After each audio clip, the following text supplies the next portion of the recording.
Seated.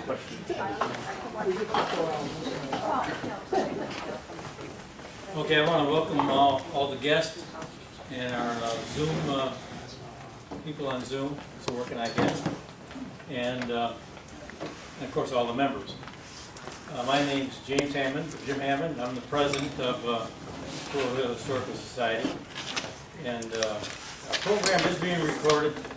So watch what you say, and it'll be uploaded to our website so you can see it there also. Okay, I want to thank all the board members. They've been doing a heck of a job, and it really makes this organization great because they all work really well together and they put some excellent programs together. So I want to thank them. I've been gone for a little bit, but I'm back now for a while. So our board members. Our Helen Wilson, she's our VP. Where'd she go? Over there. She's got the mask on. She's been a little sick from traveling. Well, it's more the traveling. Yeah. Anyway, she does our newspaper editor also and a researcher. Then Tony, he's over here. Tony and Amita, he's an email coordinator and researcher and does a lot of the computer stuff also. Or we try. He's also president of the Neil Lockhouse Association there, and he'll talk to you in a minute about that. We got Todd Miller. He's a program coordinator. He's not here tonight. Toby Chapman. He'll be introducing the speaker over here in a few minutes here. Evelyn Young's our treasurer. She's not here. Audrey Glitman's back here on the camera. She's our media specialist, and she uploads all of our programs. So if something goes wrong, you can blame her. Stanley Klein, he's our membership coordinator, and Todd Wilson, he's here somewhere right there. He's also a researcher, Instagram coordinator. We're working on all that. And Charles Sukap, I saw him right there next to him.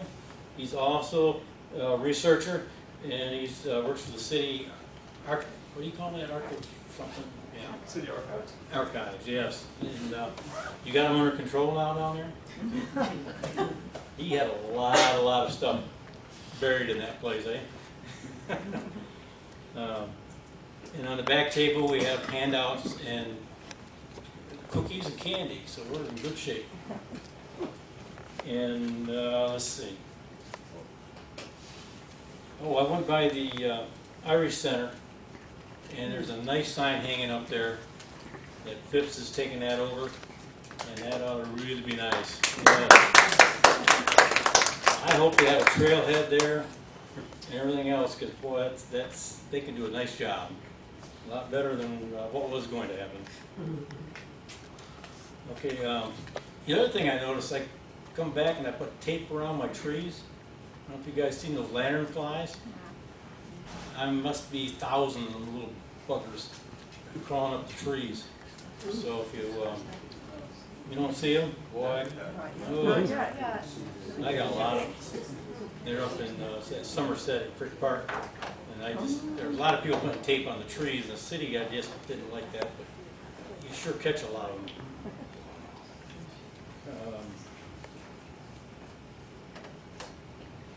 The other thing I noticed when I got back, I had to turn on my fans counterclockwise because it's getting warm now.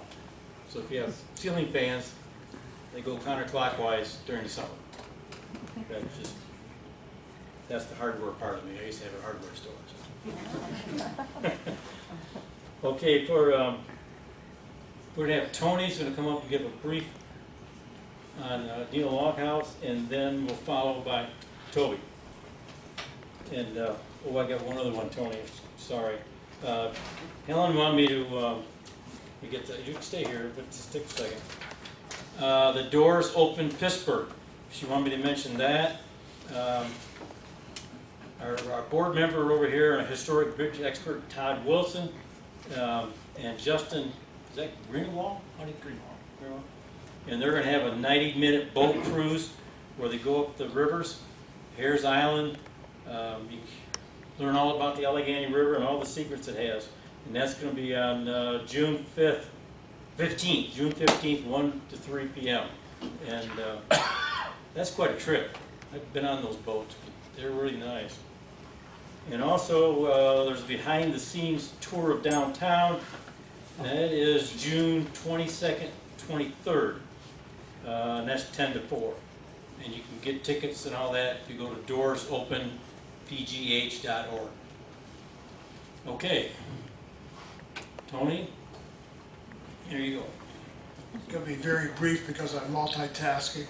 We had a technical issue with Zoom and people are having to get in with different numbers. Anyhow, several years ago, I inherited an additional responsibility.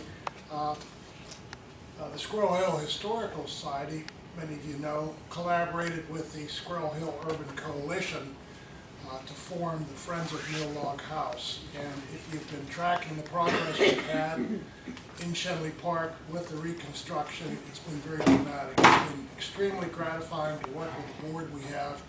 I'll tell you very briefly, we are in the final month or two of site improvements, and everything that we previewed in the architectural renderings, in the newsletter, in the articles that we've sent you over the past months is all taking form this month and next.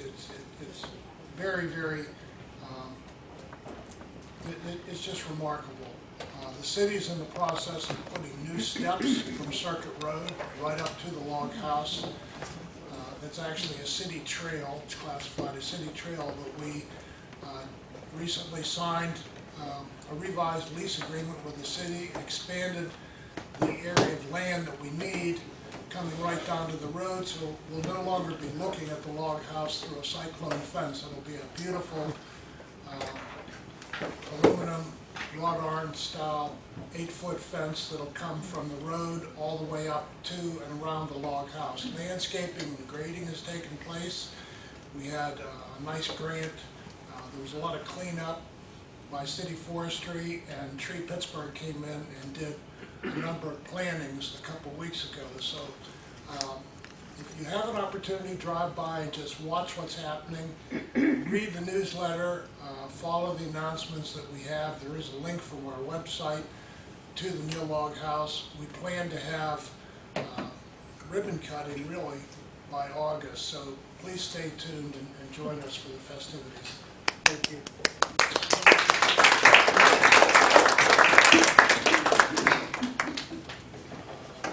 Toby? Okay. First of all, Jim, welcome back. And Tony, it sounds like just doing a fantastic job with the log house. Great. Okay, so Lynn McMahon is the author of The Story Behind the Smile, Eaton Park, which we have copies here for sale. And the book relates how Eden Park Hospitality Group leaders have blended business savvy with genuine concern for people to become one of the nation's admired and successful businesses over the past 75 years. Storytelling is a significant thread in the fabric of Lynn's professional life as an award-winning writer and public relations practitioner with Pipitone, an integrated marketing agency on the north side.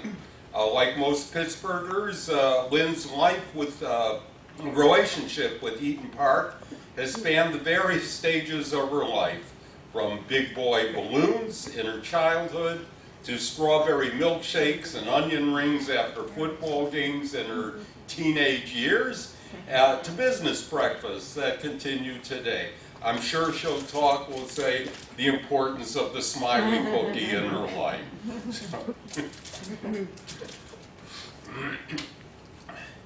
And Lynn?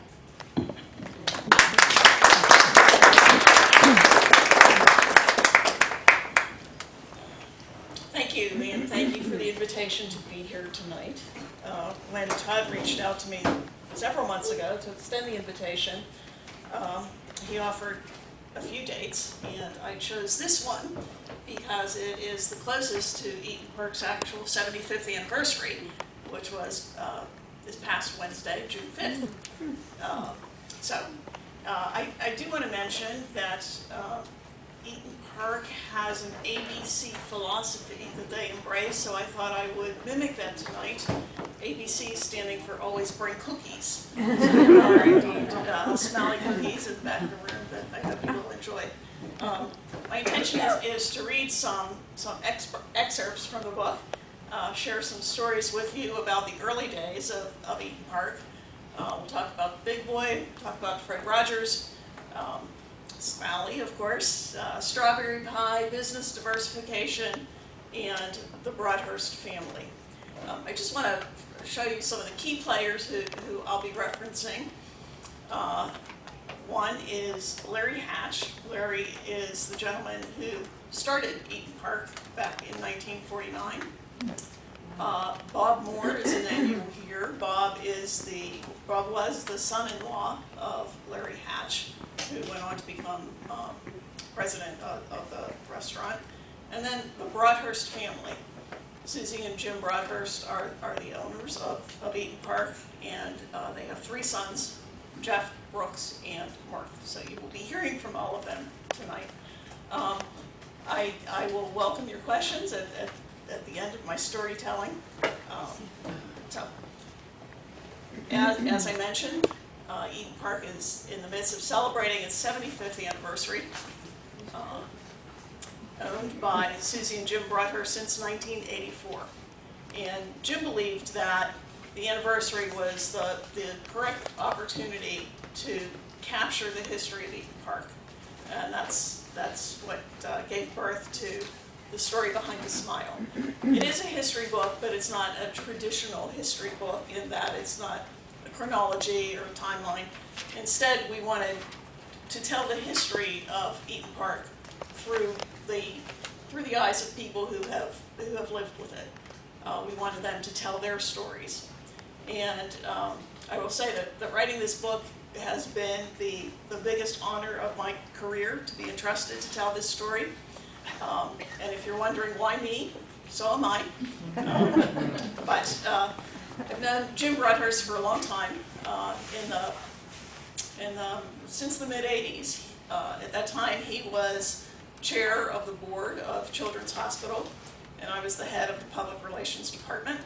And through that relationship, I had the opportunity to write remarks for Jim periodically for events related to the hospital. Eventually, over time, Eaton Park became a client, as Toby mentioned, of a public relations practitioner. Eaton Park became a client, so over the many years, I grew to know the company well, and Jim knew my writing style and thought that was a good match.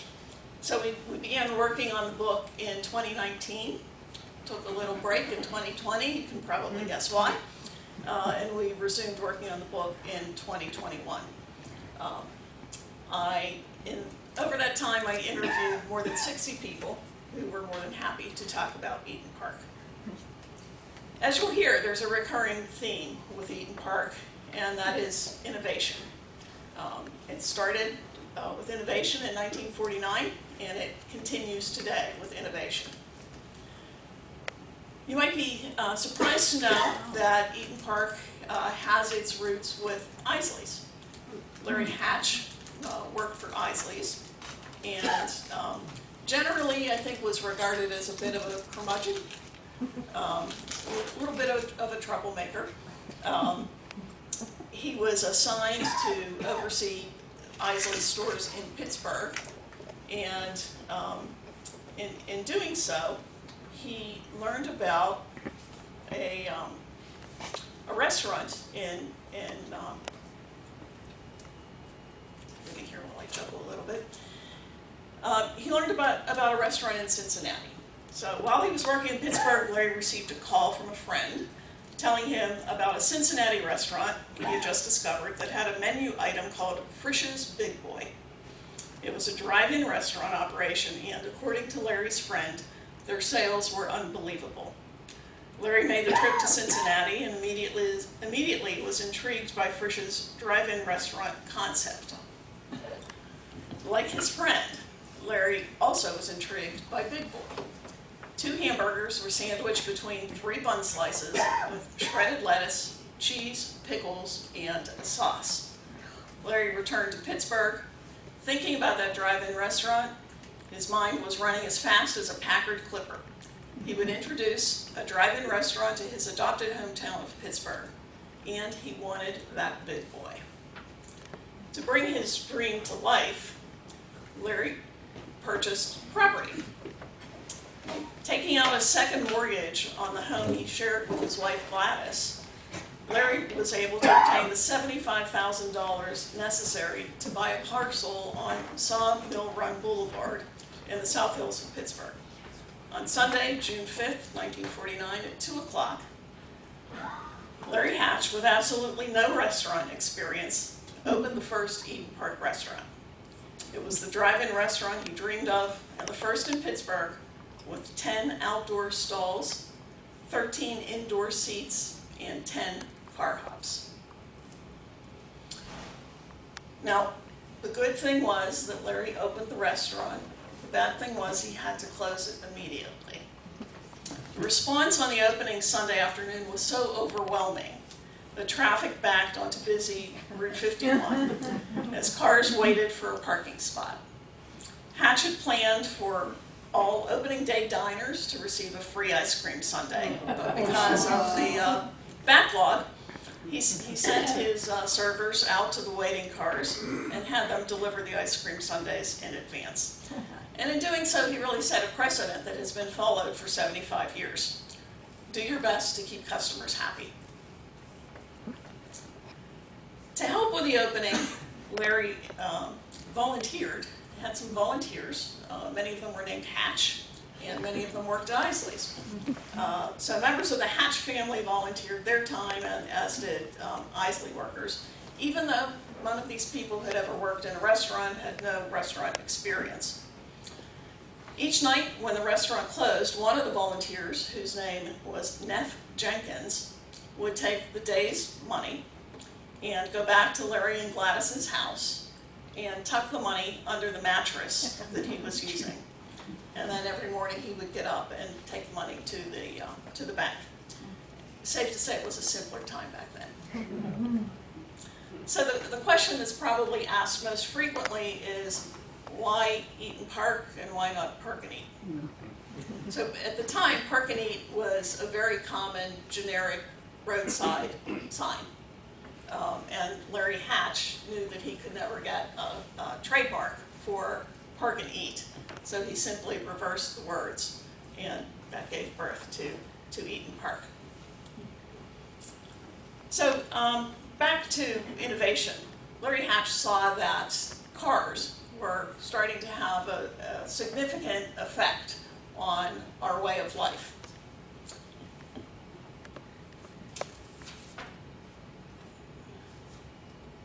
So Hatch reasoned that car service could become a new dimension in the restaurant business. And although car service is really frequently associated with the 1950s, it actually extended through the mid-70s. And because of movies like American Graffiti, for instance, people always think of car hops on roller skates. But at Eaton Park, the car hops never wore roller skates. They kept their feet securely on the ground. So car hops were responsible for taking orders, delivering orders, and accepting payment and making change. And that was a responsibility that took some practice. Car hops were given $10 at the start of every evening shift, and they were to use that to make a change. Nancy Matthews was a car hop, and in fact she recently celebrated her 50th anniversary with Eaton Park. And Nancy remembered her dad teaching her how to make change when she was 16 years old. We practiced at the kitchen table, she remembered. Her dad would say, okay, if I give you this much money, how much money are you going to give me back? We'd play out all these different scenarios so that I knew how to give change to people.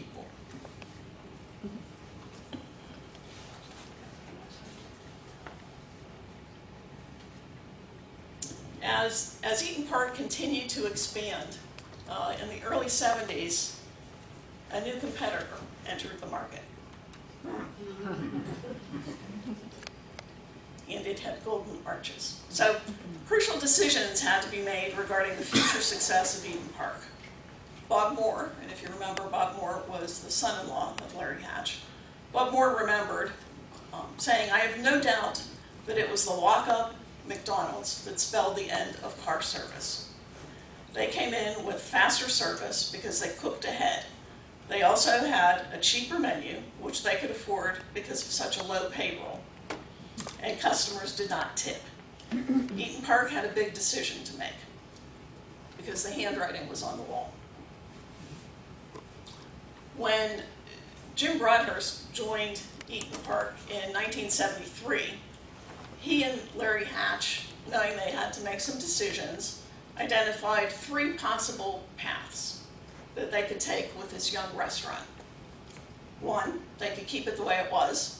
2, they could change it to be more like McDonald's. Or 3, they could offer the consumer something totally different. And Larry and Jim decided to take the most costly and riskiest path. They decided to offer the consumer something completely different by transforming drive-in restaurants into sit-down restaurants. So the final car service for Eaton Park was December 26, 1977. Any Pittsburgher who was born before the mid-1980s or so is familiar with Big Boy.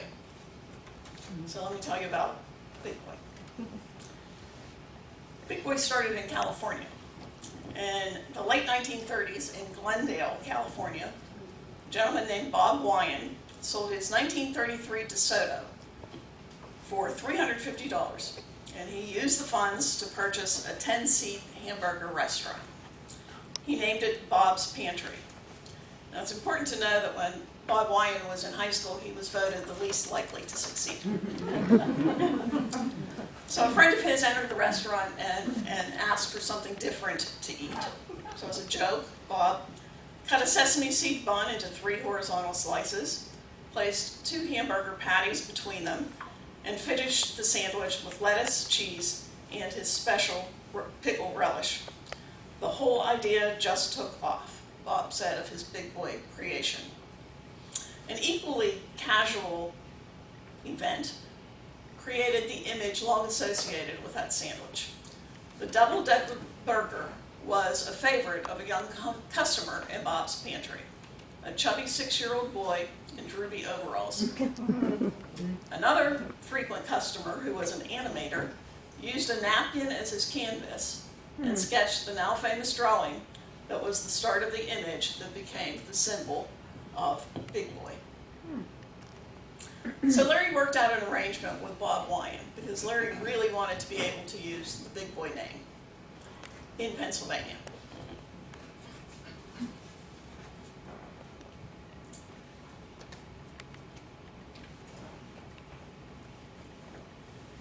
And he reached an agreement with Bob Wyan that covered a period of 25 years, from 1949 to 1974.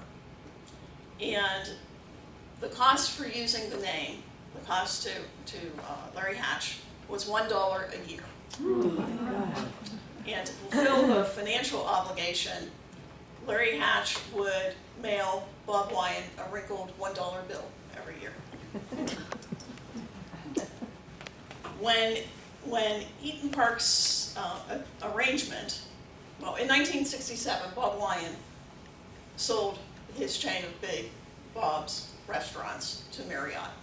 And the least likely to succeed gentleman sold his restaurants to Marriott for $7 million. And he transferred the ownership of the Big Boy copyright to Marriott.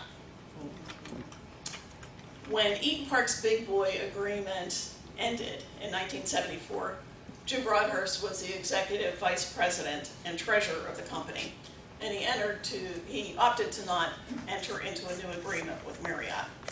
Presumably the terms would have been considerably different than a wrinkled $1 bill. According to Bob Moore, it was going to be more like 2% of sales. and Bob remembered, Jim Broadhurst came up with a very strong no way. Eaton Park dropped the Big Boy name and image, and in place of the Big Boy burger, the restaurant introduced the Super Burger.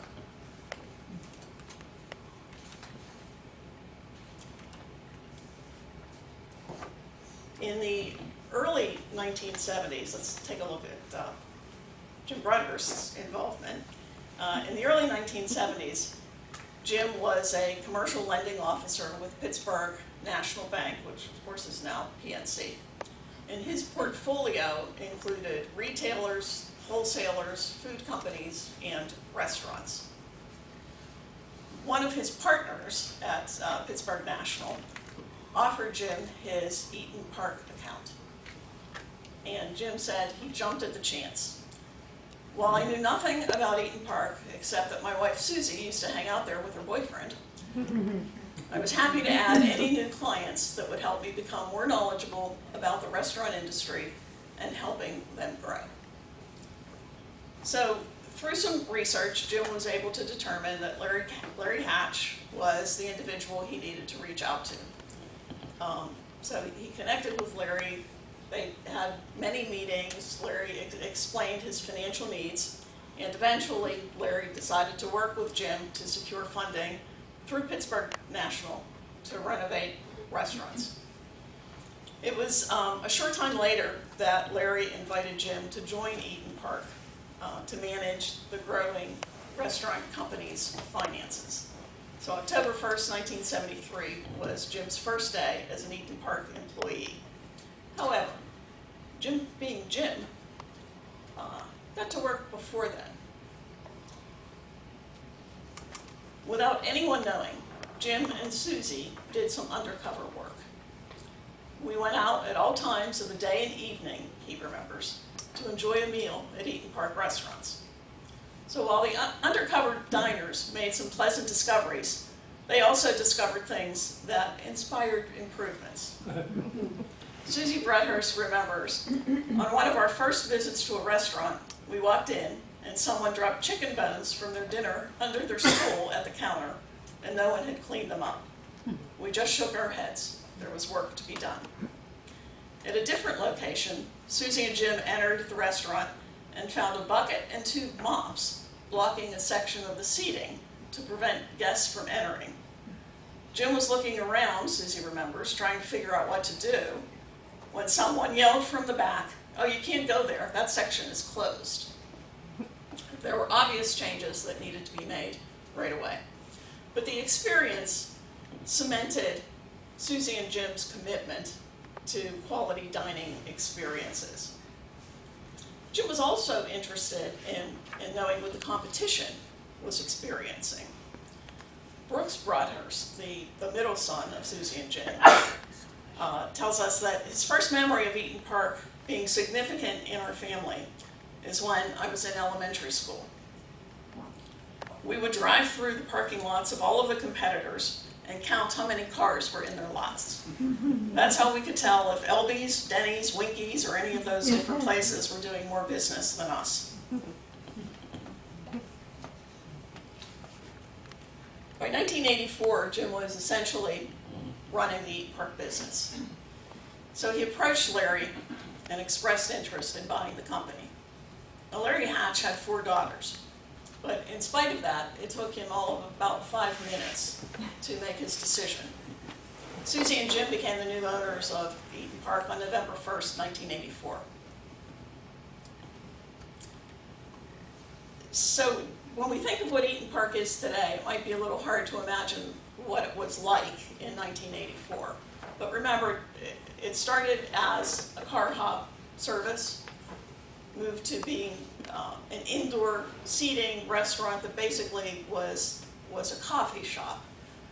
But that wasn't what Jim wanted. That wasn't his vision. What Jim wanted was a family restaurant. But he had to figure out how to evolve from a coffee shop to a family restaurant. So he happened to hear a speaker from Family Communications, associated, as you know, with Fred Rogers. And Fred had a philosophy of helping kids grow to be confident, competent, and caring. So at that time, Basil Cox was an employee of Family Communications.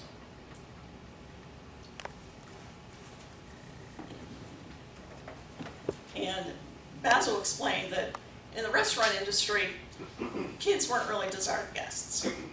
He said they make a lot of noise, they create a huge mess, and they don't spend money.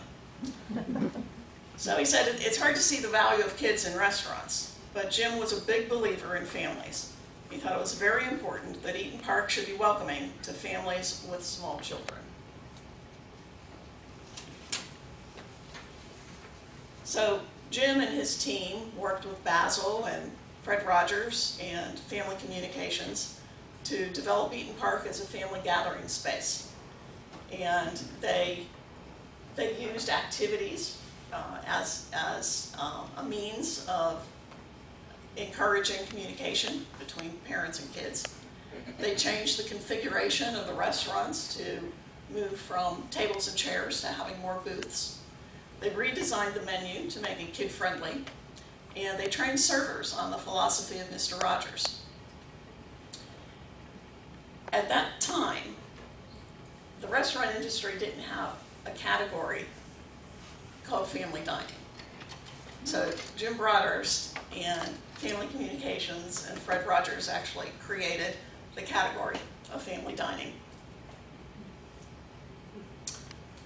Right, we had reference to Smalley. So I mentioned Fred Rogers, Roberto Clemente, Michael Keaton, Smiley, lots of famous people from Pittsburgh, right? So I realize that Smiley isn't actually a person, but I thought you might be interested in hearing his origin.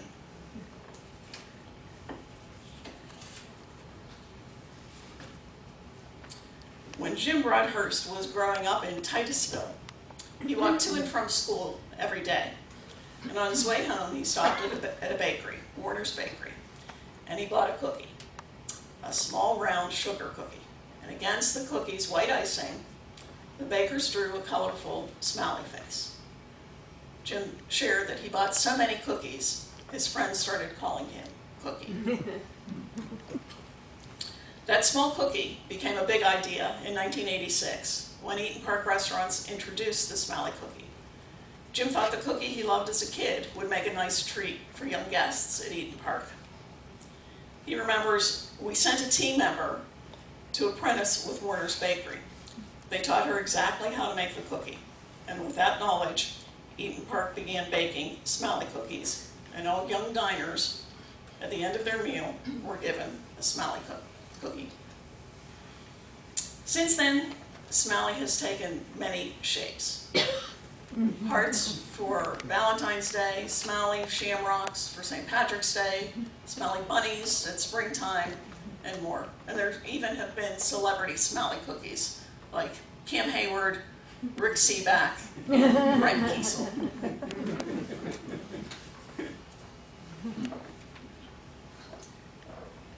But the thing about Smiley is that he became more than a cookie. A gentleman named Cliff Miller was the creative director at Ketchum Advertising, which was Eaton Park's advertising agency at the time. And Cliff went on to later hold the same role with Eaton Park. But when Cliff was with Ketchum and in a meeting with Basil Cox, he noticed the menu. It said on the menu that kids under 12 would receive a free Smiley cookie. Bingo, Cliff remembers saying to Basil, "I'm going to make Smiley famous. This is your advertising critter and you don't even know it. He could be your Mickey Mouse." When Cliff looked at the Smiley cookie, he saw beyond the happy round face. He saw a brand. In the months that followed, Cliff introduced Smiley on all Eaton Park materials. And the big jump occurred when the cookie intersected with a symbol of the brand. Soon, Smiley began popping up everywhere. Cliff said, "Smiley represents the Eaton Park culture. We've always wanted to do things that make people smile, our guests, our team members, our neighbors. And 1 year after beginning to position Smiley as a brand icon, and with a smiling cookie looking over his shoulder, Cliff introduced a new tagline and jingle: Eaton Park's the place for smiles.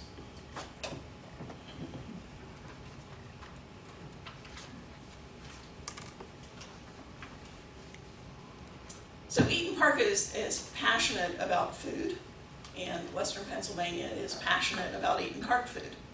So a quick survey: has anyone ever had the Eaton Park salad bar?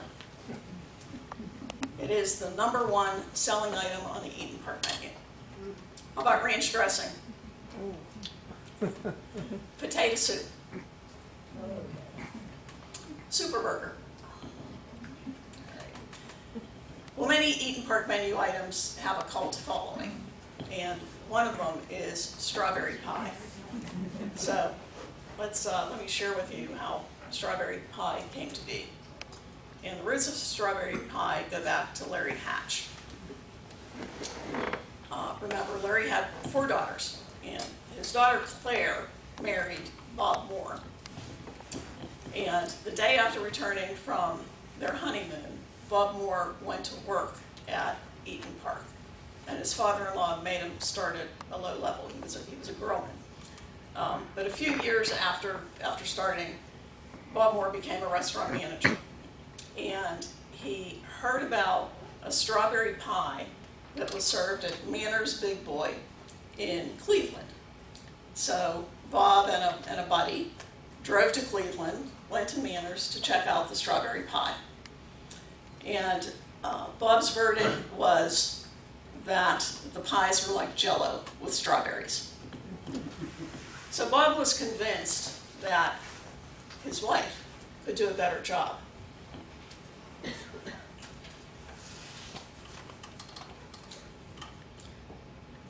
At the time, his wife Claire was a 23-year-old mother of 2, and she believed she had better things to do than bake strawberry pies.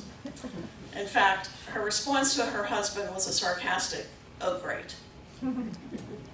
A little secret, her response was not, "Oh, great." Her response was actually, "Oh, crud." But Mrs. Moore did not want that in the book.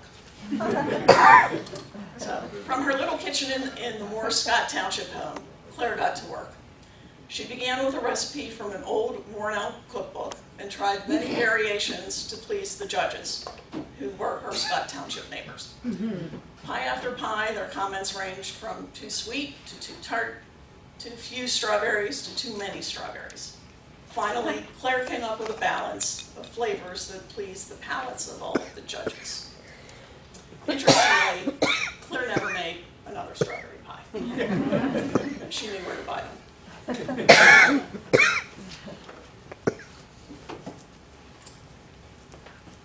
People in Western Pennsylvania, many people, if not most people, know Eaton Park.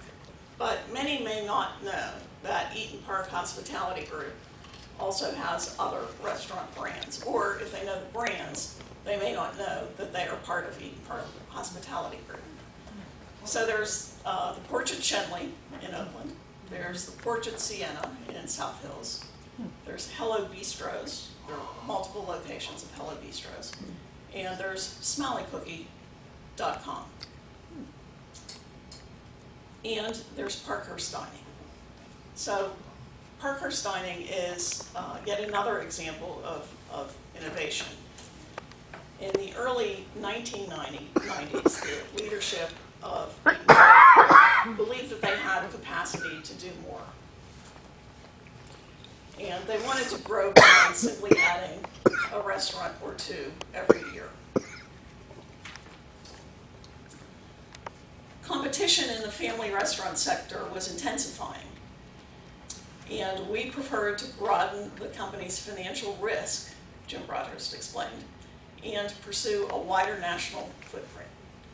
They needed a mechanism, though, to evaluate possible growth opportunities, so they developed 5 criteria for diversification. 1, pursue an opportunity in food service where the company could again become one of the best in category without competing with the existing Eaton Park brand. 2, choose a business that did not require a large investment in facilities. 3, build on strength as a regional player. 4, leverage existing support services at Eaton Park. And 5, create advancement opportunities for team members. So this was another pivotal decision-making moment in the history of the company. Much like what Larry and Jim faced when they needed to decide what to do when McDonald's changed the playing field. So Jim and his leadership team identified 4 possibilities, 4 new paths that they could take. One was to develop a new restaurant concept, but they knew that that would be too expensive to maintain and that it would limit the opportunities for the growth of the company. A second option was to start franchising, and that had been an idea that was kicked around for a while. But the Eaton Park menu is complex, and the team was concerned that if they started franchising, they might lose consistency in their menu items. So they didn't want to pursue that. The third option was that they could purchase an existing restaurant concept, and they considered that seriously, but ultimately decided it wasn't the best idea. So the team evaluating growth opportunities determined the final option was the best. Operate someone else's investment and contract with them to take it to the next level. So that meant that Parkhurst would provide dining services for colleges and businesses and special venues. So Eaton Park's contract dining division was launched in January of 1996. And things were moving quickly. The Parkhurst business was growing quickly and maybe a little faster than the new company could keep up with.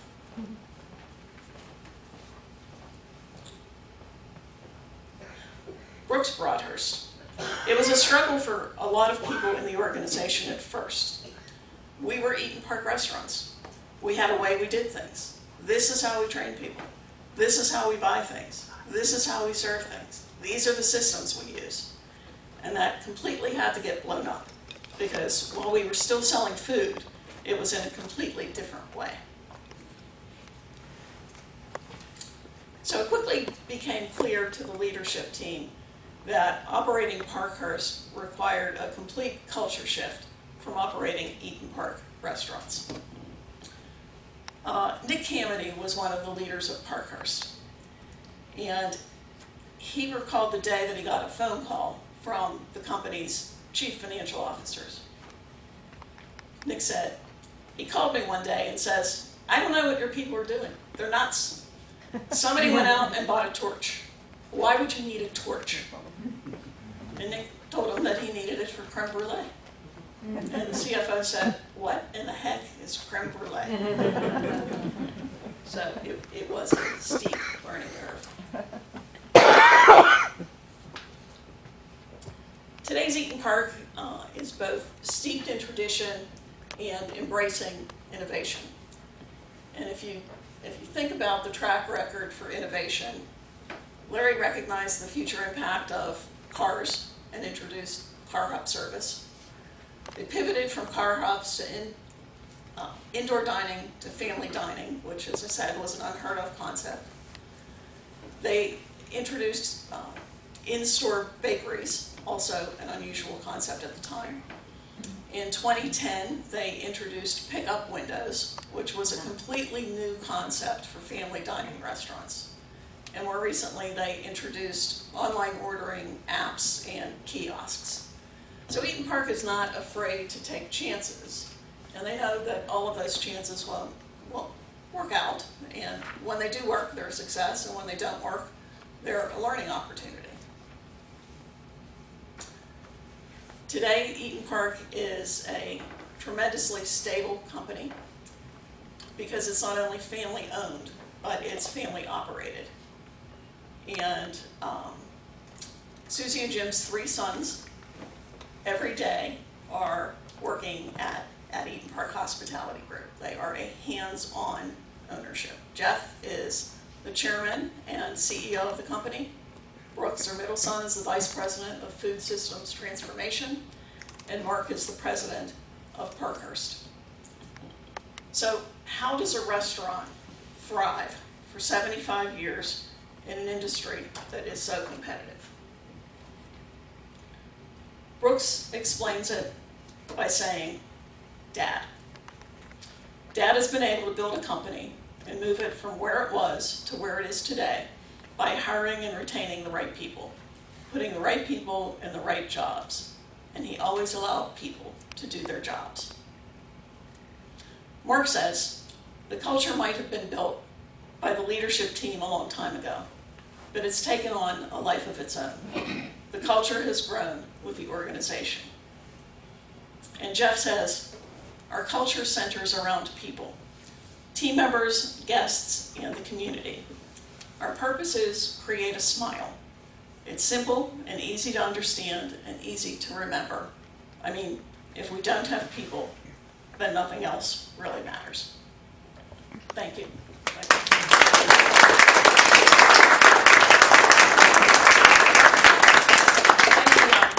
Any easy questions? Good, thank you. That's a great story. I just did a quickie Google Maps, to see how many Eaton Parks are in the vicinity, and I came up with 38. That's a business. And there are Eaton Park restaurants in Pennsylvania, Ohio, and West Virginia for a total of 56. That was just the Right, in the immediate area, right. Yes. question. Where was the first Eden Park on Sawmill Road? It was in what is now Frank and Shirley's in Overbrook. It's out farther. We went there because we lived in Brentwood. Oh, okay. And you go out a little bit towards south, towards the Cloverleaf. It was like halfway between Route 51 and Brownsville Road and the Cloverleaf. We used to go there when I was a kid. Oh, great. Yes. Did the Christmas tree commercial come up when you were working on the book? Oh, yeah. Christmas tree commercial is in the book, but I had to leave you some reason to buy the book. The Christmas tree commercial was the result of Jim requesting a thank you message. The Western Pennsylvania community had been so supportive of Eaton Park and its campaign for Children's Hospital that Jim wanted a means of thanking the community. So he went to his agency, Ketchum, and asked them to develop a message. And that's how the Christmas Star commercial was born.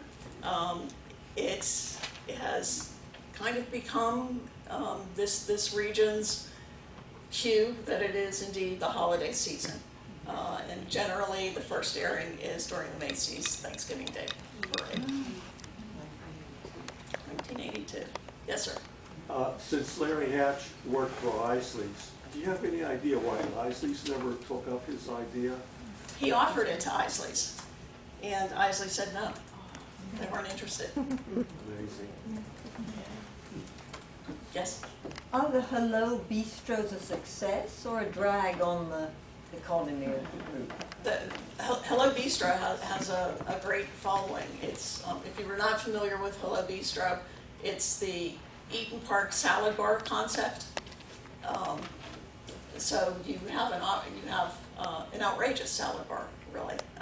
But they also serve sandwiches, hamburgers, and yes, people enjoy Hello Bistros. Yeah. It's good. Yes. When you were writing, how many interviews did you conduct at an Eden Park location? Is it like tons of them? Yeah, other than Brooks Broadhurst, who's the person I interviewed most, Brooks always wanted to meet at his neighborhood coffee shop. Most other interviews were absolutely Park restaurants. Yes? I remember something from the 60s. I was surprised that realized that Big Boy came before the actual Eaton Park.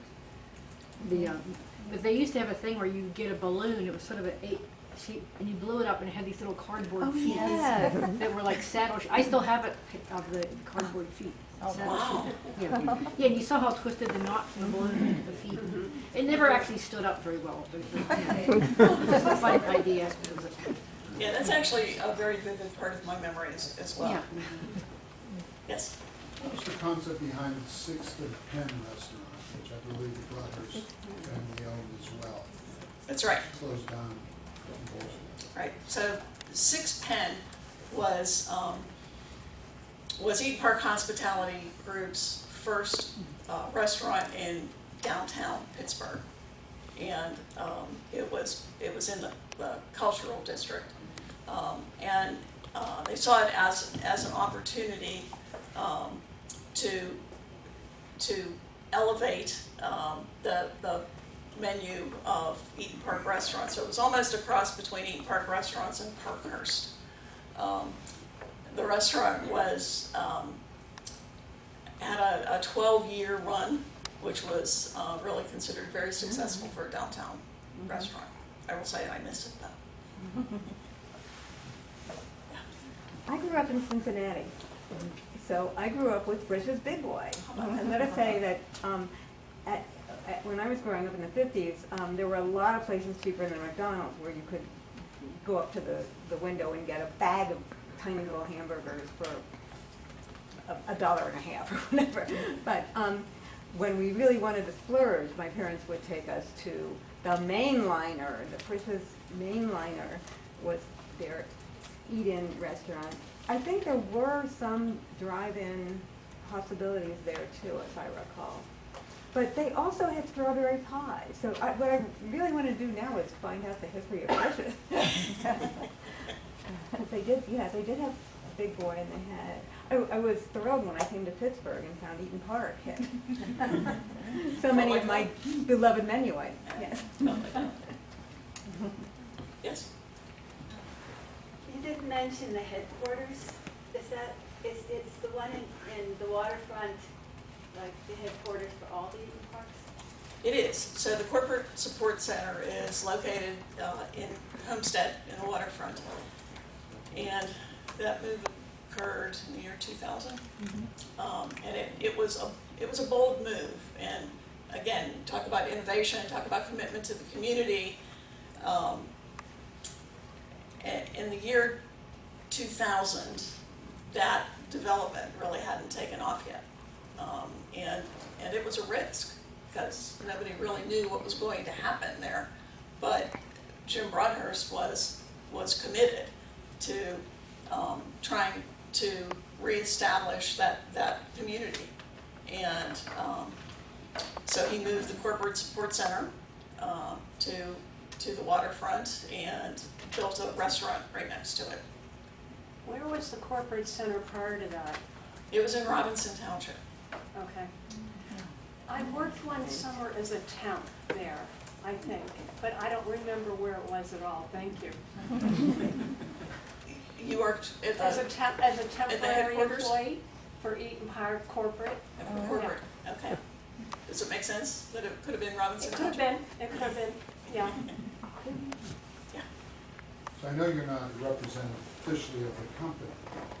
The elephant in the room issue, this is Squirrel Hill. It closed its long-term restaurant here a few years ago, and I understand the pandemic was related to that.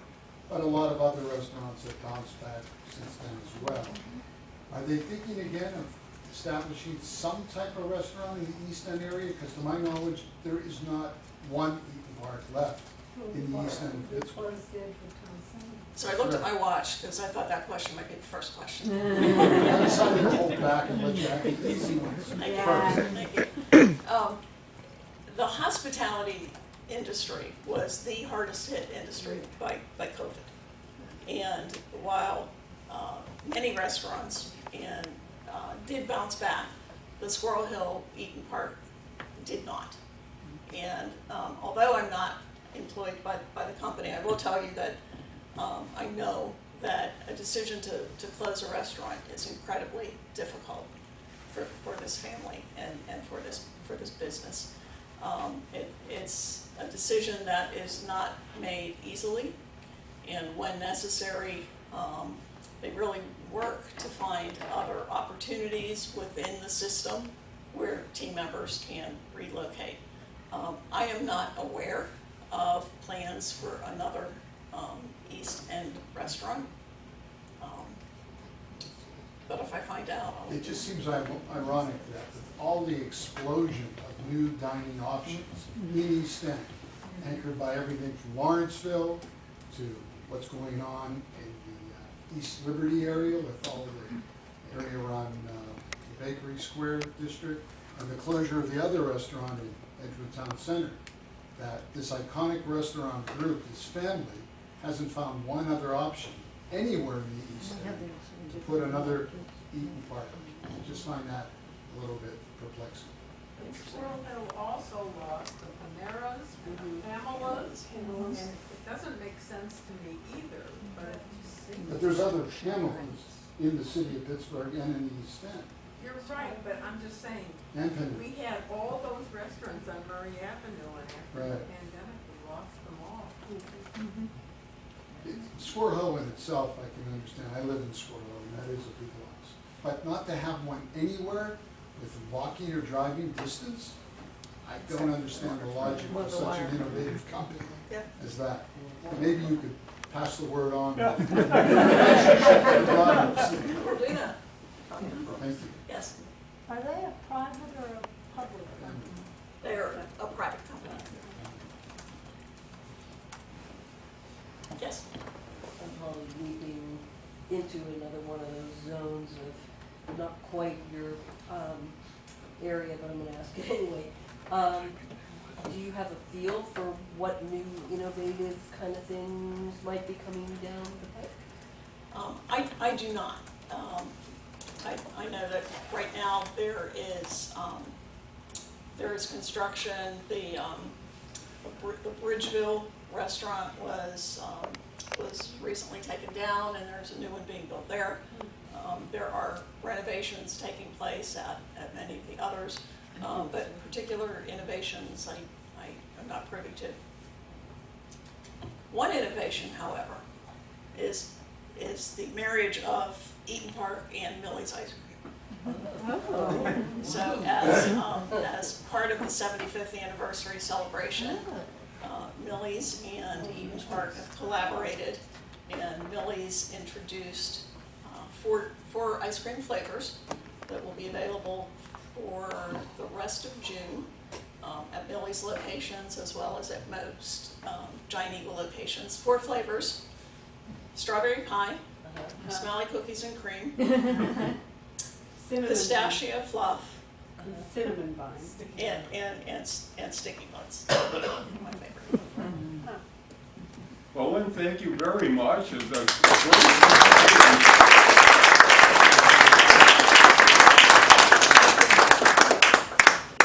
next month, the speaker will be Mark Fatla, who will be talking about the historic ballparks in Pittsburgh, and I'm sure that goes beyond Forbes Field and the like. So, see you next week, next month.